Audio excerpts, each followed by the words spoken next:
ibice bitanu bito umurongo wa 17 ni kuri paje y'182 isezerano rishya. Urwandiko rwa kabiri, murakoze cyane. Urwandiko rwa kabiri rwandikiwe Abakorino ibice bitanu umurongo wa 17 n'amagambo meza maze iminsi nigisha yifuje ko Imana yatuganiriza. Aravuze ngo twahageze. Yesu ashimwe. Siko mutavuga Yesu ashimwe. Urwa kabiri rwandikiwe Abakorino ibice bitanu umurongo wa 17 haravuze ngo umuntu wese iyo ari muri Kristo Yesu aba ari icyaremwe gishya. Ibya kera biba bishize, dore byose biba bihindutse bishya. Kongera dusubiremo. Umuntu wese iyo ari muri Kristo, umuntu wese iyo ari muri Kristo aba ari icyaremwe gishya. Biravuze ngo ibya kera biba bishize, dore byose biba bihindutse bishya. Mpereye ku murongo wa 14 ngo turimo turasoma, nuko najya gusoma umurongo mutinde, baravuga ngo urukundo rwa Kristo ruraduhata. Biko handitse urukundo rwa Kristo ruraduhata kuko twemejwe yuko nk'uko umwe yapfiriye bose ariko bose bapfuye, kandi yapfiriye bose kugira ngo abari mu 15, kandi yapfiriye bose kugira ngo abari be gukomeza kubaho ku bwabo, ahubwo ari ubw'uwo wabapfiriye akanabazukira. Kandi yapfiriye bose, kuko nabi yapfiriye, kandi yapfiriye bose kugira ngo abariho be gukomeza kubaho ku bwabo, ahubwo abaho ku bw'uwo wabapfiriye akanabazukira. Imana ishimwe. Ari ijambo igitare turimo turagenda mu rwandiko cyangwa mu muhasome ngiye kuhavuga murahaza maze nese muhiga amasome nihuta bitewe mu burese igihe gito kandi gikwiriye. Umubwiriza 11 umurongo wa 9, umubwiriza cya 11 umurongo wa 9. Wa musore we ishimire ubusore bwawe. Niko handitse, wa musore we ishimire ubusore bwawe n'umutima wawe ukunezeze mu nzira. Umutima wawe ushake no kumenya umucyo wo mu maso hawe. Reka ndekeraho musomye be yawe cyangwa amen. Najya munyikirize haleluya haleluya.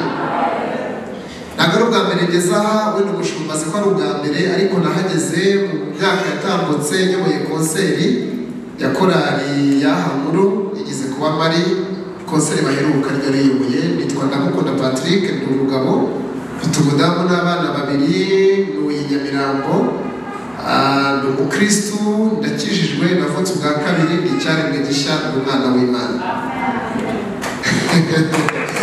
Gombe yakomera Imana mu mashyi nta kibazo. Ubuzima nyirinze kuvuga ngo ndi umukozi w'Imana, ndaza kubivuga. Ngewe ndakijijwe, navutse ubwa kabiri, ni icyaremwe gishya, ndi umwana w'Imana. Rero kuba ndi umwana bimesha gukora kwa data, ariko igikomeye si uko ndi umukozi, igikomeye ndi umwana. Imana ishimwe. Asigaye nsengera i Nyarugenge mu Gakinjiro, niho nkunda kuba ndi, mama ayobora nashaba n'umurimo w'Imana dushoboze gukora. Muraza kumpa intashyo kuwa gatatu nzabwiriza i Nyarugenge mu cyumba nzasiba.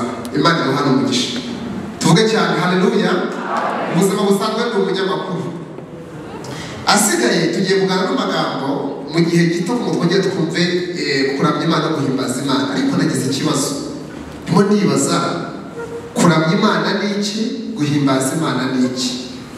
Sinjya kuza kubyigishaho, ariko hari ukuntu tubikoresha mu mvugo itari yo ngo dutere indirimbo yihuta ngo ibyinitse yo guhimbaza Imana, ikitwa yo guhimbaza Imana. Rero indirimbo igenda gake ikitwa yo kuramya Imana. Guhimbaza Imana si indirimbo yiruka, no kuramya si indirimbo igenda gake. Guhimbaza Imana ni ukuvuga Imana, ni ukuvuga ibyo Imana yakoze. Rero kuramya Imana ni ukuvuga Imana ukwiriye. Byose bigakubira mu ijambo rimwe rivuga ngo kuramya no guhimbaza Imana si igikorwa umuntu akora naho agikoreye. Kuramya cyangwa guhimbaza ni ubuzima. Mwari mubyumvishe haleluya. Kuko ushobora guterekwa ahantu utemerewe kubyina, utemerewe kuririmba, ariko umutima ukajya imbere y'Imana, warangiza ukaramya Imana ugahimbaza Imana. Rero kubitwara neza, kuramya bihindura ubuzima.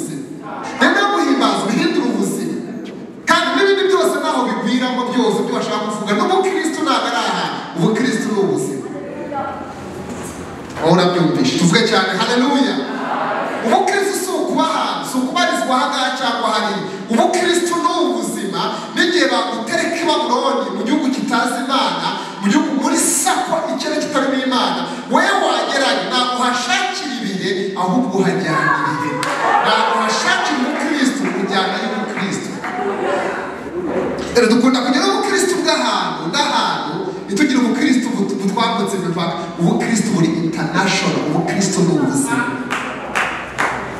amen reka tuganire ijambo rivuga ngo imibereho y'ibyaremwe bishya abantu bakijijwe ibyaremwe bishya tubaho gute bihuza n'iteme turiho bihuza n'ijambo dusomye dusenga Imana mvuze ngo tugiye kuganira ku mibereho y'ibyaremwe bishya ibyaremwe bishya ni abantu bameze gute Imana ikomeza kubyumva ibyaremwe bishya ni abantu bameze gute ari igihe nibaza amashuba nibaza ngo rimwe na rimwe amagambo dusoma aho twaba tuyumva niba tuyumva twumva ubuzima burimo ubundi muri teoloji tukiga teoloji nanjye nizeho n'ubu ndimo ndiga ibindi teoloji twigisha ko mu kigiriki hari icyo bita legos ni izi nyuguti cyangwa inyandiko nk'uko zanditse iyi nyuguti z'imikara ibihekane n'utudomo babyita legos rero Yesu yaravuze ngo inyuguti zirica legos zirica kuzimenya cyane birakwica rero hari ikindi bavuga mu giheburayo cyitwa rema ni ubuzima bw'Imana buri inyuma y'inyuguti rero urimo gusoma ibyanditswe ntabwo usoma inyuguti aho gusaba umwuka wera akawishurira rema iri mu nyuguti ukabashishwa kumva icyo ijambo ry'Imana rivuga warangiza ukabaho ubuzima bungana n'icyo ijambo ry'Imana rivuga uwo muntu umaze uko nguko ni umuntu uzana impinduka ahageze ntabwo ari umuntu uhinduka ahubwo ni umuntu uzana impinduka ni ibiremwa bihinduka tuvuge cyane haleluya ibyaremwe bishya ndashaka kwatega mukabyumva iyo mubisode mumva bimeze gute wowe ubitekereje ko cyo cyane tubigisode twasoma ugatekereza na papa wanjye ukabitekereza ugakora ubundi imbaraga zo mubitekerereza ukabitekerezaho gatoya utekereza ko icyaremwe gishya rumeze gute utekereza ko ari umuntu usanzwe mutekereza ko ari umukobwa usanzwe ugakora he mutekereza ko ari umuntu usanzwe icyaremwe gishya uzi icyo ari cyo ni ikiremwa gifite DNA z'ubumana ni ikiremwa Imana ibamo kandi akaba ari ikiremwa kiba mu Mana ni ikiremwa Imana ikoreramo ni ikiremwa Imana ibonekeramo Pawulo yandikiye abakorera ababwira ngo nimwitandukane bidatunga niko yavuze abandikira yaravuze ngo ngewe Imana ivuga nzaza mbi Imana yawe icyo ni icya mbere icya kabiri nzatura muri mwe icya gatatu nzakurira muri mwe icya kane nzagendera muri mwe nimurangiza nzababera data mumbere abahungu n'abakobwa aha utekereza gute umukobwa Imana ituyemo umusore Imana ituyemo umubyeyi Imana ituyemo ni umuntu usanzwe ni ikiremwa kidasanzwe mu isi y'ibiremwa bisanzwe aba mubyumvishe icyaremwe gishya ni ikiremwa kidasanzwe kuki kidasanzwe gituwemo n'idasanzwe cyarangiza kikaba gicumbitse mu biremwa bisanzwe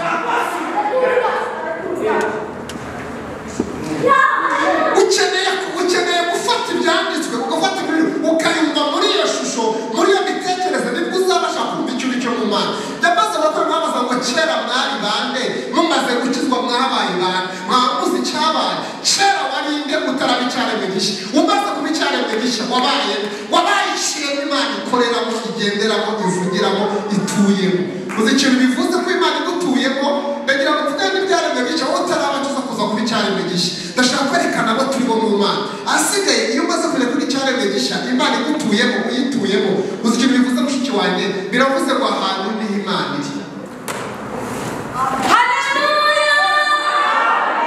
mwarimu wanjye arabyumvishe icyaremwe gishya ahantu cyicaye niho Imana iba yicaye ahantu kiraye niho Imana ibiraye ahantu kirimo kirakora niho Imana irimo gukorera ahantu kigenda niho Imana ibigendera kubera iki Imana ituye muri cyo kiperezanta Imana nta kindi kiremwa na kimwe kiriho kizabaho Imana ituyemo ni ikiremwa cyitwa icyaremwe gishya haleluya icyaremwe gishya barokore nibaza ngo abanyamadini barabyumva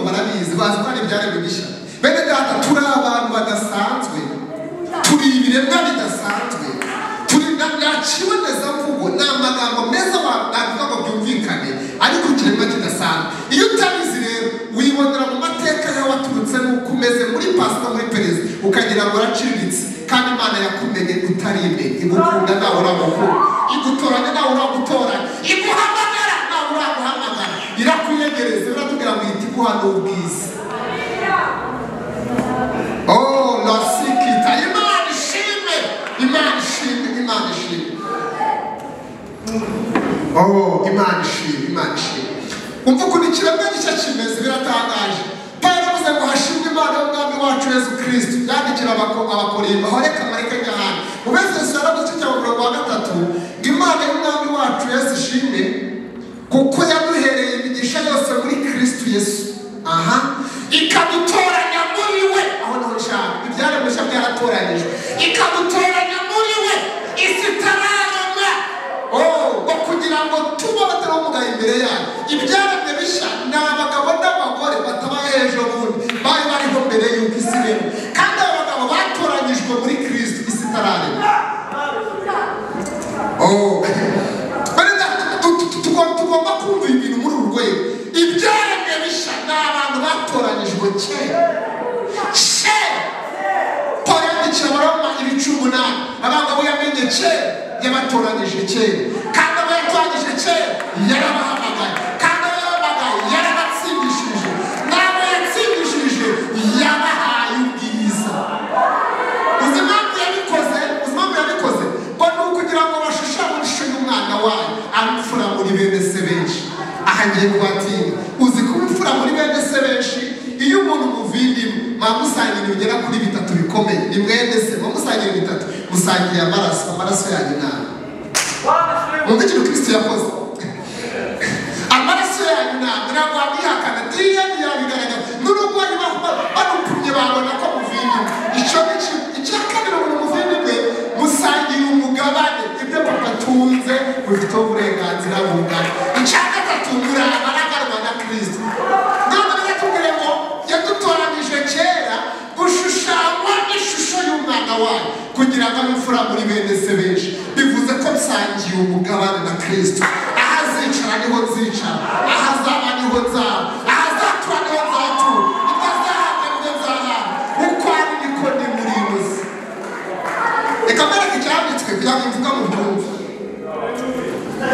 Ibyaremwe bishya ntabwo badafite ngo byumve. Ibyaremwe bishya, ibyaremwe bishya, ibiremwa bishya. Ndagira ngo igitare kize gusibuka ati njyewe ndi umukobwa w'icyaremwe gishya, njyewe ndi umuhungu w'icyaremwe gishya, njyewe ndi uhagaze imbere n'ikinege, mvuka ndi umwana umwe. Babyeyi banjye bapfuye mfite amezi 9 bose, mvuka ndi Karume mu Kajagari cy'Inege. Bamaze gupfa iwacu baranyanze, baranduga, barananyirukana, bantuganya no mu ishyamba. Nabayeho mu buzima bubi, nakuriye ku kigo cy'imfubyi, nakuriye Kacyiru, ntubona ku kigo cy'imfubyi aho nigiye. Nabayeho natagira ibyishimo, meze nabi. Naje no mu idini baburira ibyishimo, kuko idini ariko rirakomeretse, naho ndabivuga. Ariko umunsi w'umwuka barabishurira ko ndi ikintu gishya. Itanumva icyo Yesu yavuze cy'inyuzuye. Zikuri bitubwira ibyaremwe bishya, zikuri Yesu yavuze ngo ibyaremwe bishya abakijijwe. Yaravuze ngo namara ko ibyaremwe bishya, yavuze ngo imigezi y'amazi y'ubugingo. Haleluya! Imigezi y'amazi y'ubugingo izatemba ituruka mu nda ye. Uzi icyo nshuti yanjye, bene uwo muri icyaremwe gishya ntabwo akeneye kujya andi masoko avoma, ubwo yifitiye isoko y'amazi y'ubugingo. Asigaye n'ayandi masoko akeneye gushaka. Mwebwe yaravuze ngo najya kwiriba ibisi, najya kuvoma amazi agakama, numva ndihebye. Ariko mubonye n'uyu nawe hari umukiri isoko.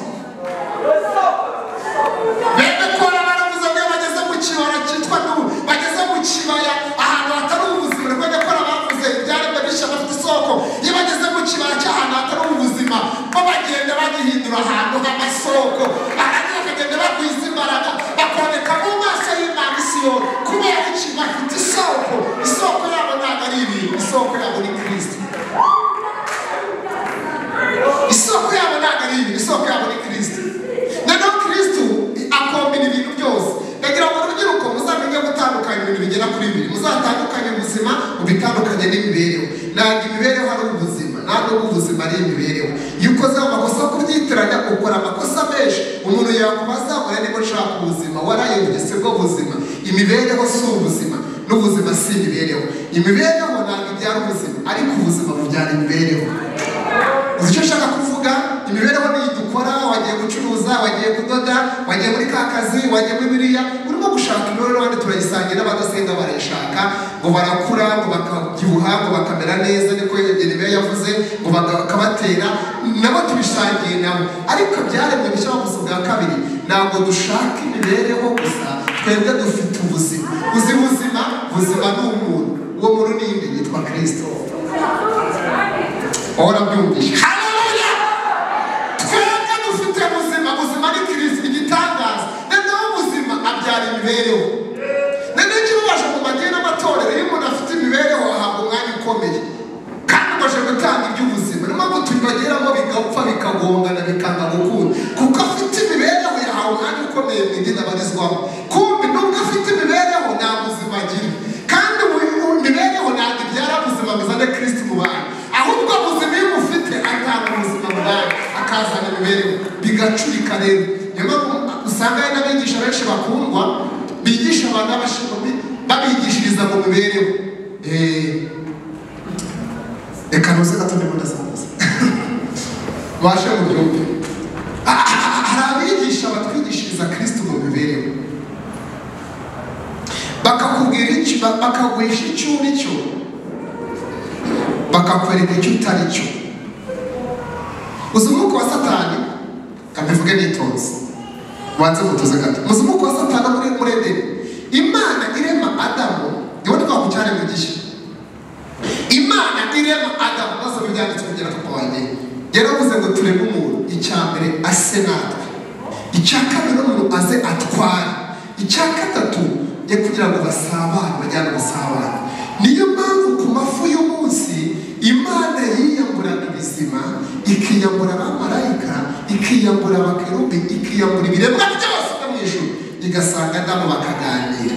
Igitangaza ni iki? Uzi ko Adamu ari muri Edeni, muzasome neza, nta cyifuzo yagiraga, yahoraga afite amahoro menshi, yahoraga anezerewe, yagendaga ku mirwa y'inzoga agakora kumva kuwe neza, agakora mu mugara we akumva bawuzwe nabyo. Ikindi akabona amazi amukata imbere n'amazi abakumva aranezerewe. Ubwo buzima Adamu ari muri Edeni ni igitangaza. Yabaga mu buzima bwuzuye akamukumbira basare mu rukumbi, yabaga mu buzima bwuzuye amahoro n'ibyishimo, kandi Imana imusura ku mafu y'umunsi. None ibyaremwe bishya ntabwo Imana idusura, ituye muri twe. Agira ngo ubu urwego twebwe turi ku rwego rusumba urwo Adamu. Adamu ntabwo Imana yari imutuyemo, Adamu Imana yaramusuraga, ariko ibyaremwe bishya Imana ntabwo idusura, ituye muri twe. Aha niba ariko tubyize ko ituye muri twe, rero kuki usanga n'ubuzima bwa Adamu butunanira kandi bwo dutuyemo? Ibaze icyaremwe cyo kikubwira ngo ndapfuye, urebeye inyuma ndaho, ariko mfuye mpagaze, ubuzima bwaranze, nta kigenda, ubu nzashaka gute? Rimwe n'indirimbo turirimba tukabishiramo, uturimo tuvuga Imana izadutabara, kandi kumbe yaradutabaye, yaduhaye ibiruta cyane ibyo twahabwa. Imana irabizanye, kumbe yabizanye kera nuko udafite amakuru. Ubwo uwo muntu ni ikiremwa gishya cyangwa ni umunyedini? Icyaremwe gishya, icyaremwe gishya, icyaremwe gishya, Imana igituyemo.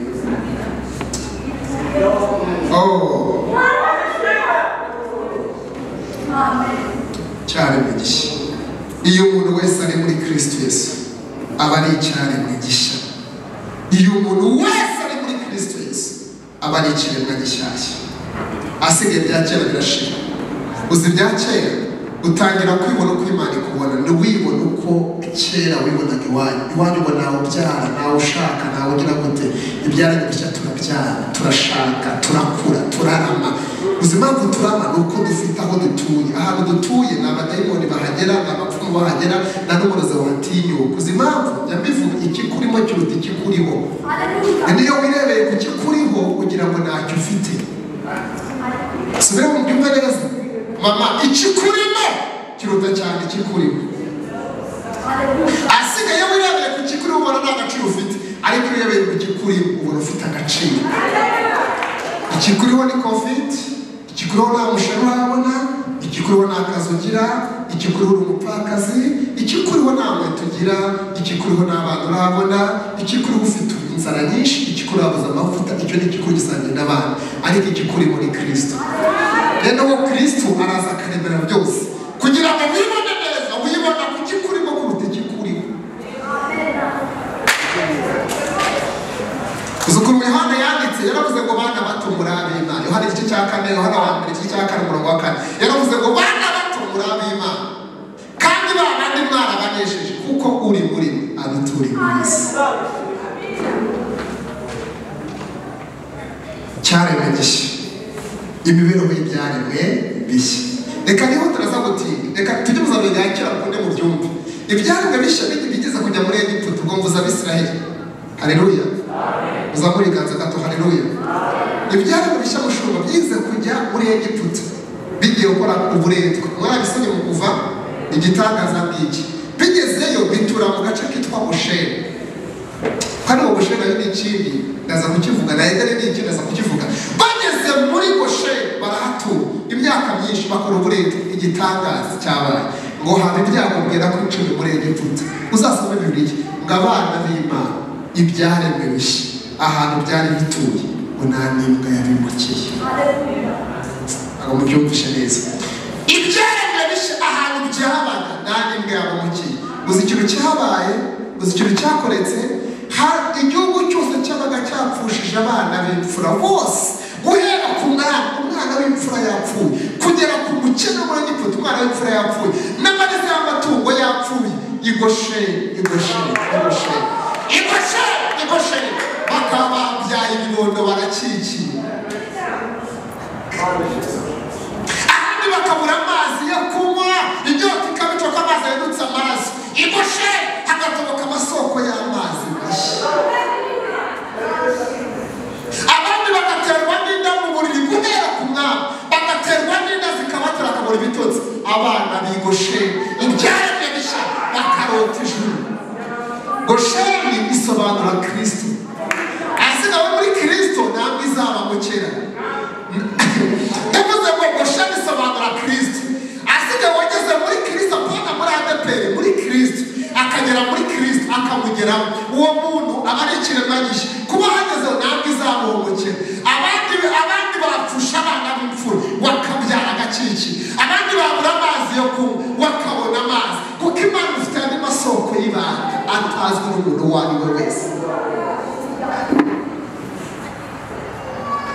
Ibyaremwe bishya.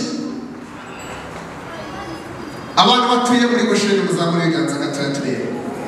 Uzi ko abantu badatuye muri abantu batarageramo. Abantu batuye muri Gosheni, haleluya, haleluya. Barakore Kristo ni Gosheni yacu.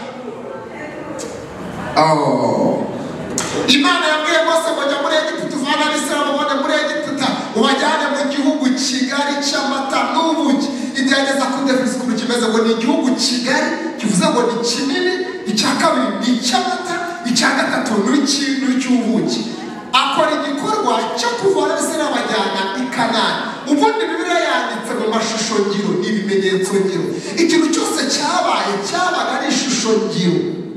Uzi ikintu byavugaga, bivuga ngo kuva mu byo ukaza muri Kristo. Ibyo nabyo rwose bakunda kwigisha n'ibyo ndabyemeye, ariko kandi ikintu byasobanuraga ni ukuva mu byaha ukinjira muri Kristo. None Kristo ni wa gihugu kigari, ni igihugu kigari, bivuze ko nawe uje mu munsi wakwirwamo, n'uriya naza azajyamo, n'abariya bazajyamo, twese twakwirwamo ntabwo yuzuye. Ni igihugu kigari. Icyaka muri Kristo harimo amata. Ayo mata ni amahoro aduha ameze nk'isoko itera. Harimo ubuki, ibyishimo duhabwa. Niyo mpamvu umugabane w'abavutse ubwa kabiri, umugabane w'abana b'Imana ni ibyishimo. Rero umurokore utagira ibyishimo kandi akijijwe igashyiraho ikibazo. Umurokore utagira ibitwenge kandi asenga agira ikibazo. Kubera iki? Ushobora kuba atarahuye na Kristo, ahubwo yarahuye n'ahantu asengera, rero akibeshya ko niwe kandi atajya. Umugabane w'abana b'Imana bishima iteka. Ntabwo bishima bitewe n'ibyo bahawe, bishima bitewe n'icyo bahawe. Ntabwo mubyumvishe. Ntabwo bishimira ibyiza bagezeho gusa, bishimira icyo bagezeho gipfunyitse n'ibyo bazageraho.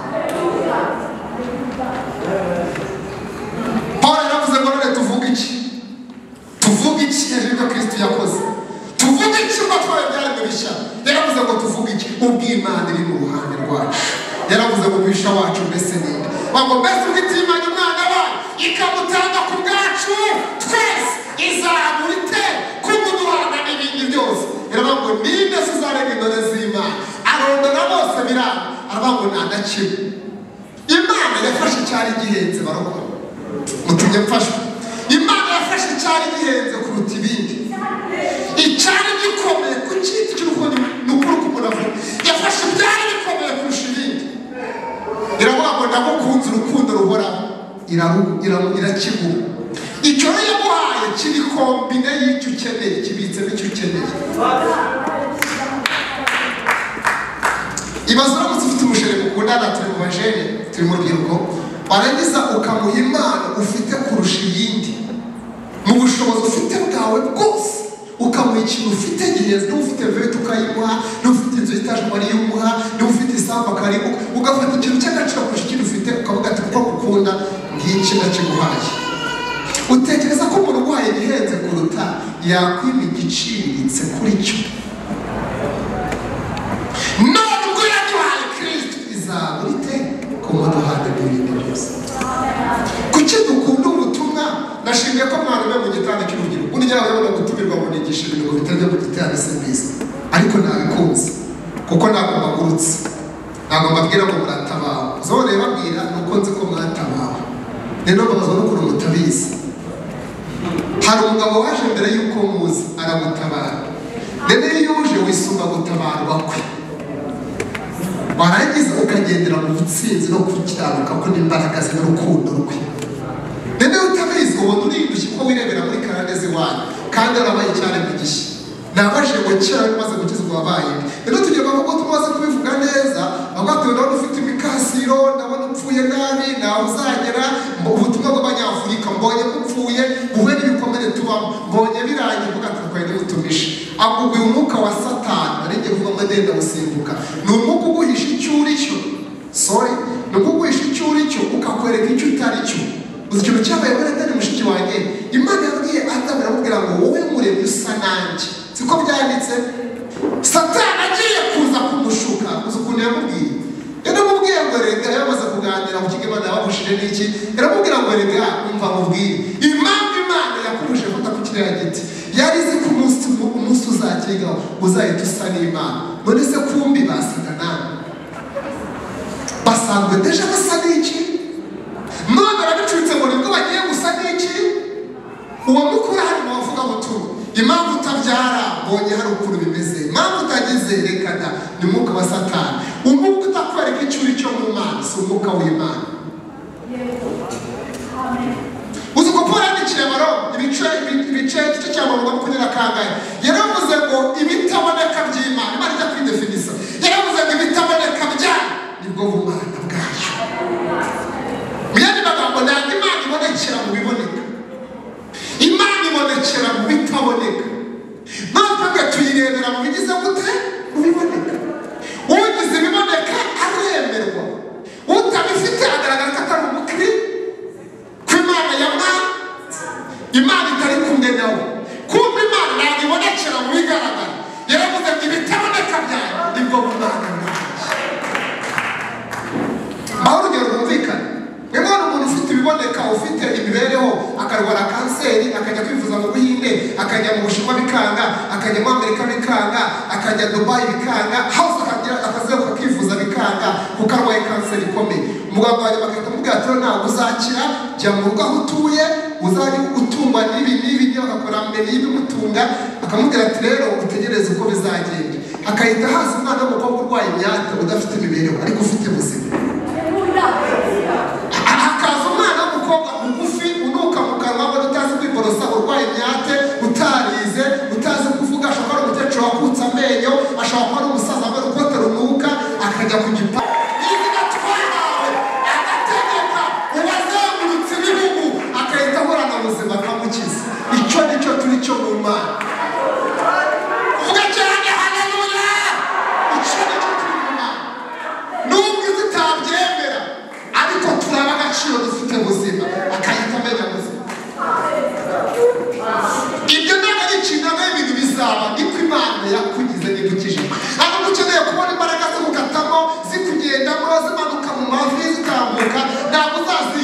wizera ko zihari warangiza ugatangira kwatura icyo uri cyo mu Mana kuruta kwatura icyo abantu bakwita kuri cyo isi kwita umukene Imana ikakwita umukire atura kuri umukire isi kwita kuta utazwi Imana bamuhoya uri ikirangirire atura kuri ikirangirire isi bavuga ngo wowe uzapfana atura kuzabaho neza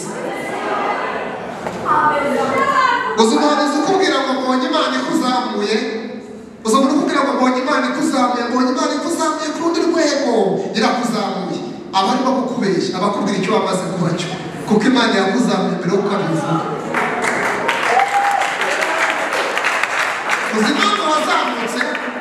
uzimpamvu wazamutse brother nshuti yawe wazamutse uzimpamvu hari umugabo waje mbere y'ukuze uwo mugongo mwarapfaye uko yavuze yarabambwe turabambara akubise tukubita turakubitwa apfuye turapfana azutse turazukana intebe twicayemo ngo niyo mu ijwi ryo kumwuka kandi ukeneye ko wicara ku intebe yindi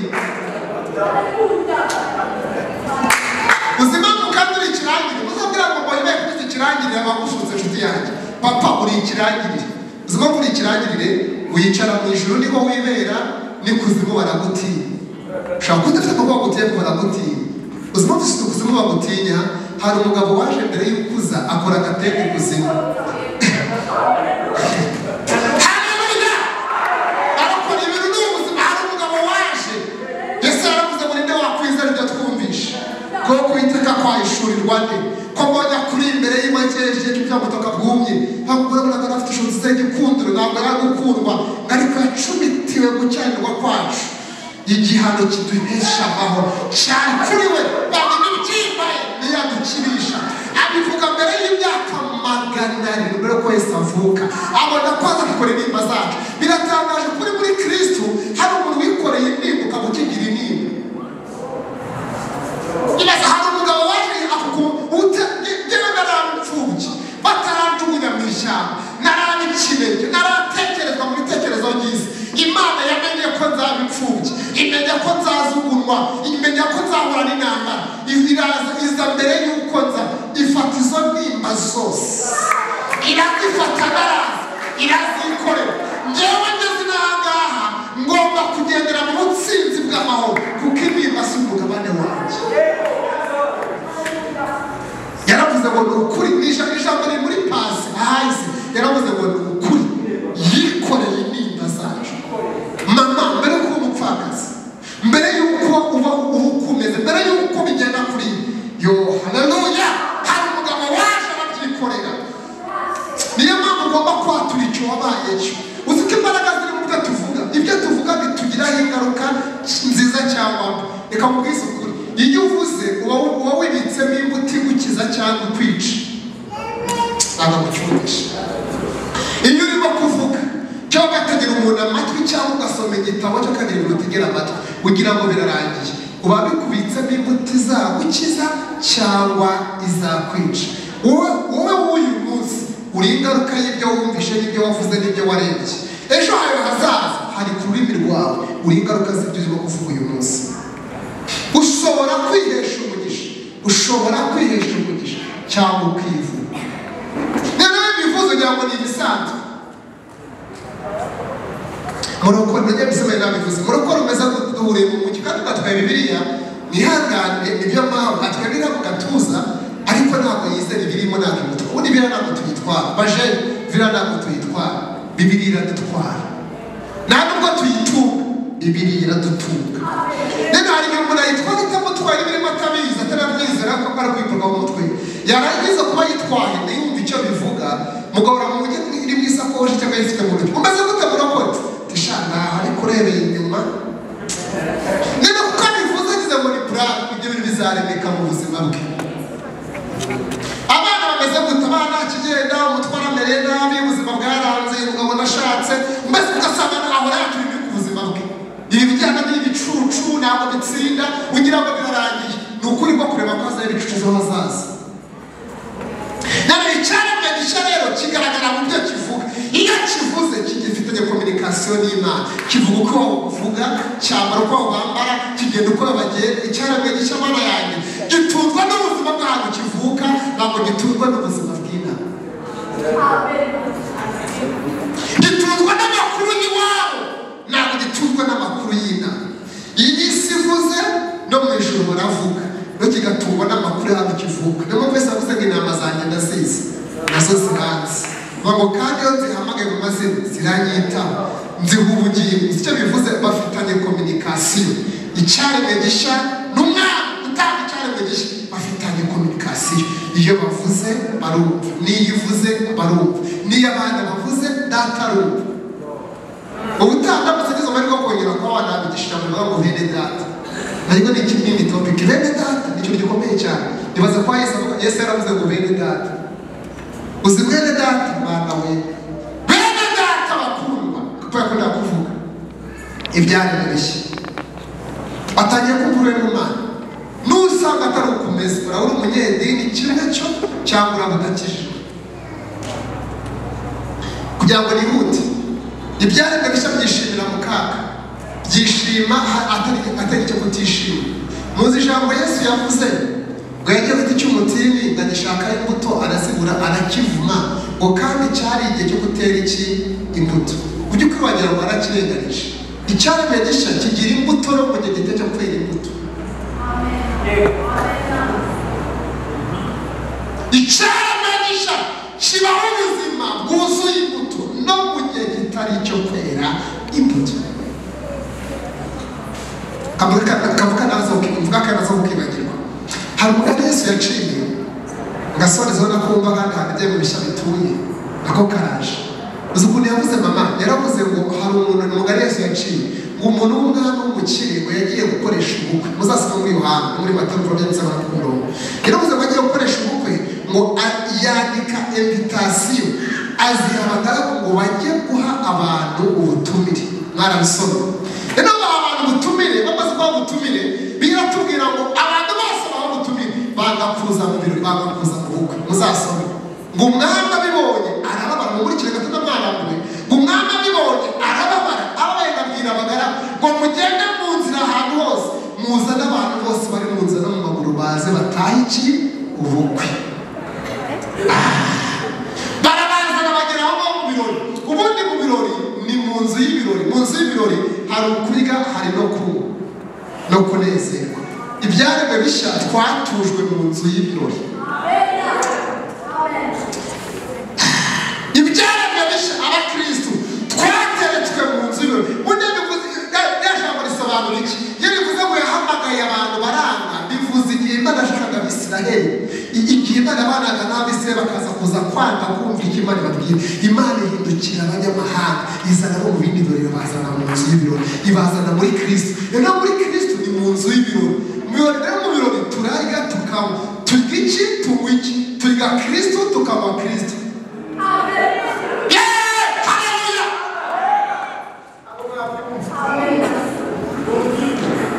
dutuye mu nzu y'ibirori, dutuzwa no kunywa no kurya, kandi twiga Kristo tukanywa Kristo. niyo mpamvu umwami ngo yaratembereye mu nzu akabonamo umuntu utambaye inzu, utambaye imyenda y'ibirori, ngo kandi utishimye, arakubwira ngo ni mu musore kumute hanze. dutuye mu nzu y'ibirori. dutuye mu nzu y'ibirori, niho turara, niho tugenda, niho tuba, niho dukorera, niho mu nzu y'ibirori. iki cyumba cyendera ubuzima bwawe. buri uri mu kazi cyangwa utwaye ya moto yawe cyangwa ukora akazi ko mu rugo nko koza ibyombo, ubikora ariko utuye mu nzu y'ibirori. ndimo ndavuga ibyaremwe bishya. ibyaremwe bishya byageze mu mujyi umwe mu byavuze nyuma ngo bihageze barabireba barabyitegereza, bikora ibitangaza byinshi. abantu baravuga ati no, twabibeshyeho, ntabwo ari abantu, ahubwo ni Imana zamanukiye muri bo. Imana zitumanukiye zimeze nk'abantu. arahandi mu byari bisa byageze mu mujyi hariya mu gikoni none mukaneza mugavuze nyuma ngo bahageze abigishwa bamaze kuhagera barababona, barababwira ati no, twababonye abubitse ibihugu bageze n'iwacu. ibyaremwe bishya byubika ibihugu. ibyaremwe bishya byishimira mu kaga, bigeze kubifunga. Pawulo na Sila barabafunga, buzuye ubuzima bw'igihemu gishya. bageze muri gereza bashira muri kasho ni gereza n'indi gereza babazirika amaboko barayatuga bazirika amaguru barayatuga bagezemo basanga ikibarimo kiremereye kuruta ikibaziritse bageze mu kibazo umugabo wakubiswe urimo kuva amaraso ntabwo namuhaye umuti nawamugemuriye nawamuhaye amazi yo kunywa araziritse ntabwo yajya agambura ariko asanga ikimurimo gifite uburemere kuruta ikimuziritse ibyaremwe bishya ngo batangira kuririmba baririmbira mu kaga baririmba bashonje baririmba barimo bava amaraso baririmba nta muntu bitayeho barinzwe ntawe unyeganyega byaremwe bishya ni ubwoko butuye ahandi byageze Babuloni byaremwe bishya umwami aravuga ati abyibeshya turabajugunya mu itanura kumbi ntabwo bijya bishya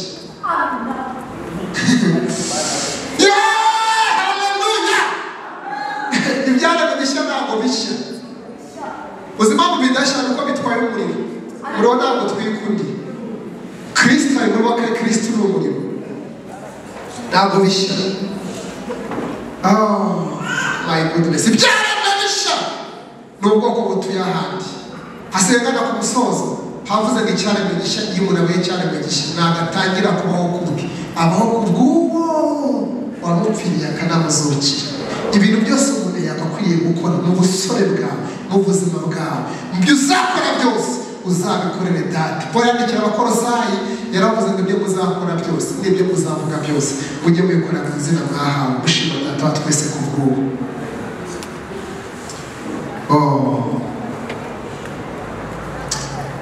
nafashijwe n'umva yewe iyo mfashijwe n'ubu mbura amagambo birandenga byaremwe bishya ntabwo abarokore babizi ni indushyi zo mu rusengero ni abantu mu rusengero ariko b'indushyi batabyumva bagira ibyishimo byo mu rusengero akanya gato bagatamba indirimbo bakaziririmba ariko batumva nizo zivuga babyumva bari ku ruhimbi bagera hanze bakabita si bwo buzima bw'Ukristo ni ubuzima umuntu abaho amasaha yose ni no umuntu yasaba kuri gate y'urusengero akayambira agahinda ke akayambira ubukene bwe akayambaza akongera akabaho ubuzima bw'amaganya icyumweru cyose akongera agatonda akaruha ku cyumweru akongera agahumurizwa mu kintu ubutumwa bw'ihumure Kristo yarabahumurije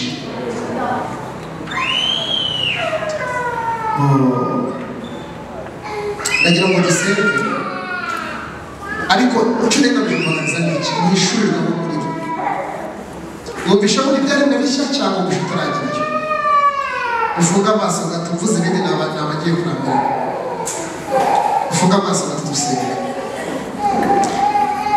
ndabahendera muri Kristo Yesu umwami wacu ibi bintu by'Imana ibintu umuntu ahishurirwa atari impaka no turabihishura ibi ni ubuzima Imana yaduhaye bw'indengakamere babwita Zoe mfite umukobwa witwa Zoe mu rugo ubuzima bw'Imana bwitwa Zoe ni ubuzima bw'Imana bwizera kandi budutembamo turabwumva tukabwumva umeze nk'umugore utwite iyo umugore atwite yumva umwana n'umwana akumva umubyeyi ufunga amaso gato uri data wa twese mwiza nagira ngo usenge mu mutima usenge uri data wa twese mwiza nubwo Aburahamu atatumenya Isaka anatumenya wowe uri data wa twese mwiza birabagubesha mu nzu abatagira shinge ntibagire urugero wewe wambika imfubyi wambika abapfakazi wesha mu nzu abatagira shinge ntibagire urugero utangira umugisha mu mujyi kandi utangira mu cyaro mu bintu utunze uri umutunzi w'imbabazi tugushimiye abasore n'abakobwa wateranyije abamama n'abapapa n'abasaza mu ngeri zitandukanye ngo twumve ubutumwa bwiza iri jambo riri imbere nk'umuti imbere y'ikinini rigenda rikomeze rikore bari mu rugo rikore batwaye imodoka rikore bari mu kazi iri jambo rikomeze rikore mu buzima bwabo Yesu aravuze ngo ubwami bw'Imana bumeze nk'izahabu nziza zahishwe mu murima ngo mbona ziguye arazitwikira umunezero umutera kugurisha ibyo yaratunze byose reka umunezero batere kugurisha ibyo batunze byose asigaye batumire izahabu bakira izahabu yaravuze ngo ibyari indamu yanjye narabyitegereje nabihanze amaso nsanga ari igihombo aboneka ubwa Kristo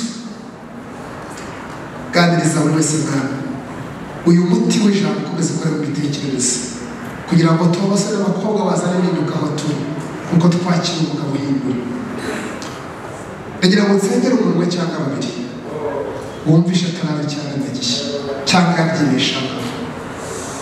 Ushobora kubona uko uri umunyedini niba uzabyumva gake utarabyumva, ufite confusion, ufite gushidikanya ku byo wizera. Ushobora kuba urubyiruko nshuti z'umusaraba, ntabwo nabo bamwe bwanjye nkunda kugutanga mu rubyiruko, mvuga ibyo nanyuzemo, nakinye karate, mufite senteri wari muri karate, nagize gute, nenejeje muri byinshi, ariko byose ni ubusa. Ukeneye gushoboka kuva cyane mu gishya. Niba utaraba cyo zamura ikiganza, ndagusabye. Niyo mpamvu naje hano. Ndakwinginze mushiki wanjye, Imana igumugisha. Mufunge amaso yanyu, muzamure brad, Imana igumugisha. Murakoze cyane. Muzamure ibiganza. Aba ni abatarabe ibyaremwe bishya. Ubwaba ni abatakijijwe n'abandi baguye. Muzamure ibiganza, muhaguruke tubasenge. Muhaguruke mwo kubitinya, muhaguruke. Imana ibahindura ibiremwa bishya. Ubukristo si ugutwara Bibiliya. Ubukristo kuba mu idini. Ubukristo ni ubuzima bw'ibyaremwe bishya. Ni ubuzima bw'ishuri n'ahangaha. Nta wundi usigaye. Ubukristo ni ubuzima bw'ishuri n'aha. Niyo mpamvu ijuru twiyumvamo, turaritwara izatuvamo tubigemo. Dusengeye bene data na bashiki bacu. Muzamure ibiganza n'ahagutse, muzamure ibiganza. Dusengeye bene data na bashiki bacu. Turabasengeye mu izina rya Yesu Kristo. Twatuye ngo ubeze batunganye. Imbaraga zawe zikoreye mu buzima bwabo. Kurirwa n'Imana kube muri bo, ibyabanesha mu binesha. Imbaraga zawe zikwiriye mu buzima bwabo kubw'umucyo wawe. Reka twakire pastor abasengera bagenda inama mu gihagaze. Muze muzamure ibiganza.